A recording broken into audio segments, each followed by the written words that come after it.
Hello ladies and Jellyspoons, my name is Carl and welcome to RC Robotics. Now in today's video we're going to be talking about clones or Mavic clones. This isn't exactly a Mavic clone, this is sort of a cheap Mavic clone, if you like, mini Mavic clone, which you can get from China. I actually was contacted by this company a few years ago when this thing first came out, and they said, would you like to test this thing for free? We'll send you this thing for free, and yeah, you can test it out and make a little video of it. Sure enough, I was like, absolutely, yeah, you can send me anything you like. Turns out it was a little bit of a scam because a few days later they messaged me back and said, if you pay for half of the drone, we will send it you.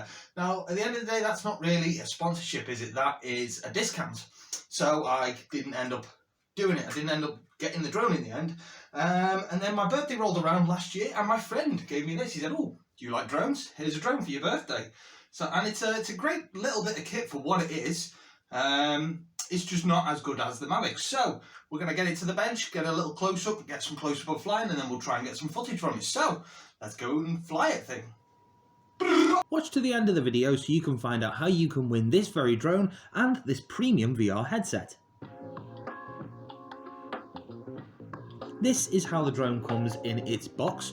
It comes very, very neatly packed. I absolutely love it. It's really nice and compact for when you're just taking it on the go. You just throw it in the back of the car and it's just there. It's a nice little packet. Your controller and your drone and your batteries are all in the same little case.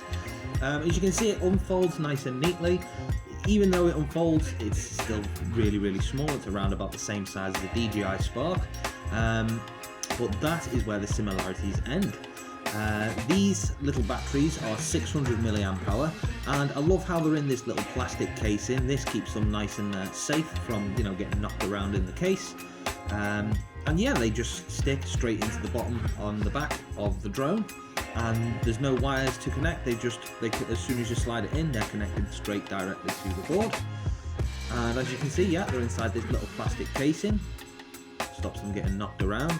And they are, yes, as I said, 600 milliamp hour 25C one cell batteries, and you'll get around about 7 to 8 minutes of flight time, depending on either how windy it is or how much input you're putting into the controller. This is the controller. It looks very much like a DJI controller, but it's not. It's its own, sort of independent controller. It doesn't have all the functions and features of a DJI controller, and it is sort of cheap, nasty plastic. To switch the drone on, all you do is do a double tap on the power button and then hold it down, and the same to switch it off. If you want to use the controller, you have to switch on the controller first and then the drone. If you want to use your phone, you need to switch the drone on first and then connect your phone to the drone's Wi-Fi before you start the app. So that is something that you need to do. And to arm it, you literally just push the throttle forward, push the throttle back, and that initializes the drone, and then you push the throttle forward and that arms the motors. When you're out on the road like this, it's nice and quick to just unhook, undo the box, stick a battery in, and you're ready to go. There's no, obviously there's no GPS or anything like that to connect to, so you're literally in the sky within about 5 seconds. Although there's no GPS, if it is a little bit windy, you are the pilot that's holding it in its position. I also took it out to some lovely woods when I've flown and got some nice footage. It's really not shy about these tight spaces with trees. It's really quite a nice small drone. But even in the outside, this was wasn't a windy day, but this was a sort of flat, calm day. There was a little breeze and it worked absolutely fine. The features of this little drone. Some of the features don't even exist on DJI drones. That is to say, this is better than a DJI drone. But let's not really compare this to, a Mavic clone, but let's compare this to just a drone on its own, what kind of features you get for like a cheap little drone like this. And a lot of fantastic features you do actually get with this drone. So we have return to home. I don't know how it does that because it doesn't really have GPS. I think it just sort of uses its internal compass and sort of lands where it is. Take photo, you can record videos, media. The speed level, that means you can change up your rates. And then some of these features here, which I've just had a look at, which I'll have a little play with now. There's speech function, so you can tell it to take off, and it'll take off. You can tell it to land, and it will land. It's also got a waypoint thing. I don't know, again, how that's working with GPS, because it doesn't have a GPS signal. But it does have waypoints, so I think you basically fly...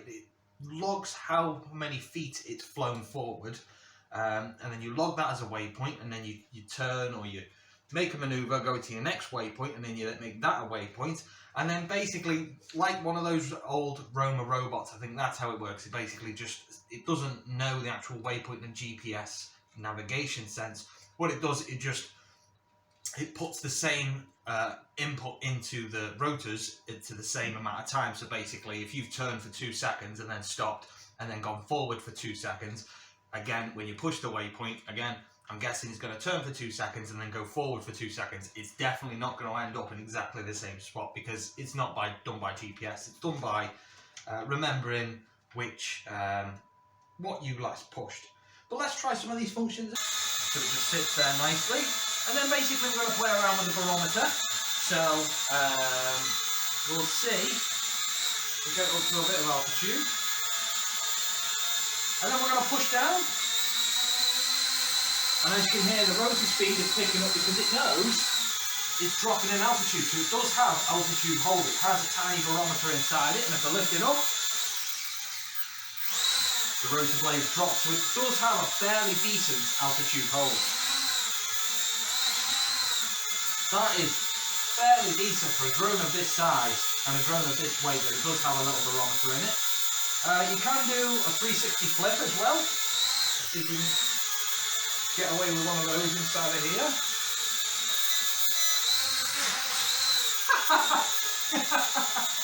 Yeah, that's a nice little flip.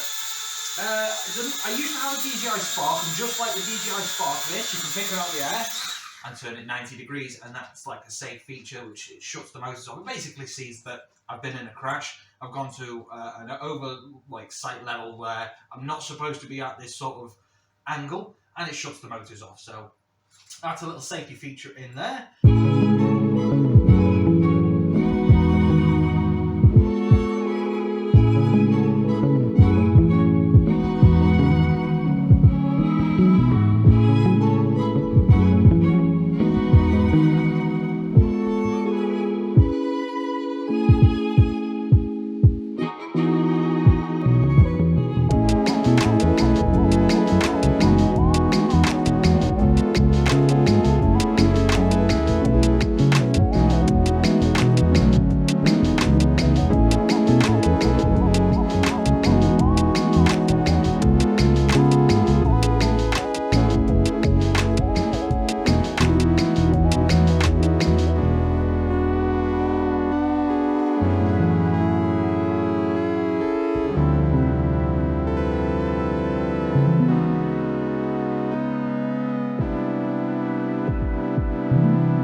Would you like to win this very drone and this premium VR headset, which is also compatible with it? Then simply subscribe to RC Robotics and comment down on this video. One lucky subscriber will be chosen on the 28th of February 2023. If you like this content, don't forget to hit that subscribe button. It is just up there in the corner. And if you'd like to see any more of my content, I'll pop them in every available corner. Thank you very much, and I'll see you again very, very soon. Bye-bye.